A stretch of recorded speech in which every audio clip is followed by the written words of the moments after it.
Subiu para 46 o número de mortos na cidade de São Sebastião, no litoral de São Paulo. Os trabalhos nesta terça-feira foram concentrados em um dos bairros mais atingidos pela tempestade.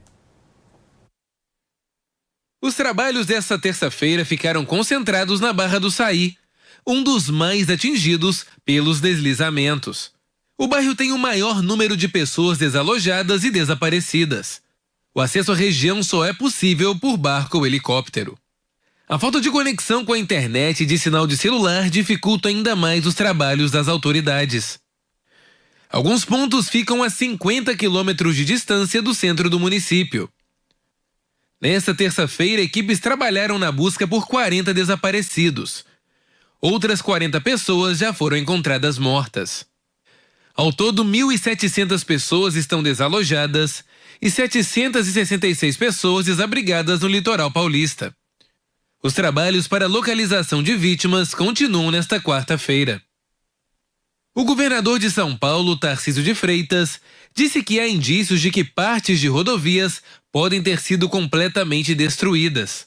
Na rodovia Mogi-Bertioga, quase 10 milhões de reais devem ser investidos em 6 meses para a reconstrução do trecho onde houve o rompimento de uma tubulação de águas pluviais. Escavadeiras estão sendo usadas para a desobstrução de algumas vias. Voluntários do Grupo de Resgate de Animais em Desastres estão em São Sebastião ajudando os animais que ficaram presos em escombros, que estão em áreas de risco e aqueles que fugiram e estão perdidos pela cidade. 50 animais, sendo 19 cães e gatos, já foram resgatados. Sobre este assunto, para atualizar para a gente a situação, quero conversar com Pedro Banenberg. Pedro, uma ótima noite para você. Olha, o número de vítimas ainda segue aumentando, Pedro. E claro, a dificuldade em chegar em certas regiões trazem ainda mais preocupação. Pois é, Elias, é uma situação muito difícil, viu? Boa noite para você e para todos que nos acompanham aqui na TV Diversa. Elias, são 46 mortes em São Sebastião, como nós vimos, e além dessas 46, temos uma outra em Ubatuba. Então, ao todo, já são 47 vítimas confirmadas no litoral paulista devido a esses temporais que atingiram a região. Além disso, 40 pessoas ainda estão desaparecidas, de acordo com o governo do estado de São Paulo, e por isso uma força-tarefa é realizada nesse momento nessas cidades da região para tentar encontrar essas pessoas, né? Claro que as autoridades sempre trabalham com a expectativa de encontrar pessoas ainda com vida, mas não dá para descartar a possibilidade de que muitas dessas pessoas, dessas 40 pessoas desaparecidas, não resistiram a essa situação tão complicada, a esse volume de chuva de quase 700 milímetros que atingiu o litoral de São Paulo.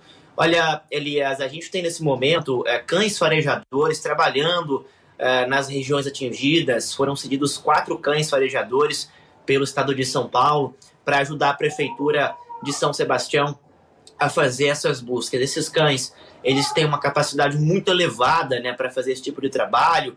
A gente tem até exemplos internacionais, como na tragédia humanitária do Haiti, aqui no Brasil mesmo, no caso de Brumadinho, de Mariana, onde esses cães trabalharam de uma forma muito importante para encontrar as vítimas. E essas primeiras horas, né, os primeiros dias de buscas, são os mais importantes. Então, talvez a gente consiga encontrar pessoas ainda com vida com essa técnica, usando os cães farejadores, que é algo que vem sendo aplicado nesse momento pelos órgãos responsáveis, pelas autoridades que estão incumbidas de fazer esse tipo de buscas. Segundo a Prefeitura de São Sebastião, foram 25 pessoas que ficaram feridas.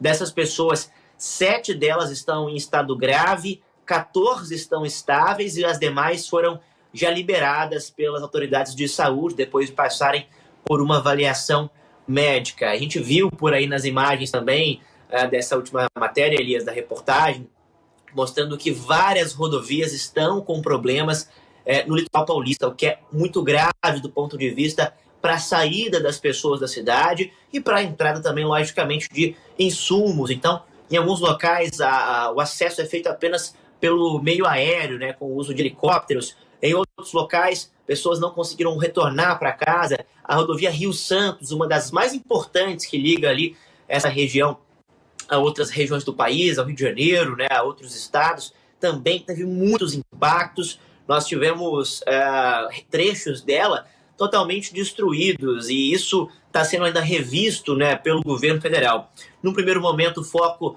é buscar pelas vítimas desaparecidas, amparar as famílias que estão desalojadas, desabrigadas, mas certamente, num segundo momento, esse reparo para as rodovias vai ser esse foco dessas pessoas.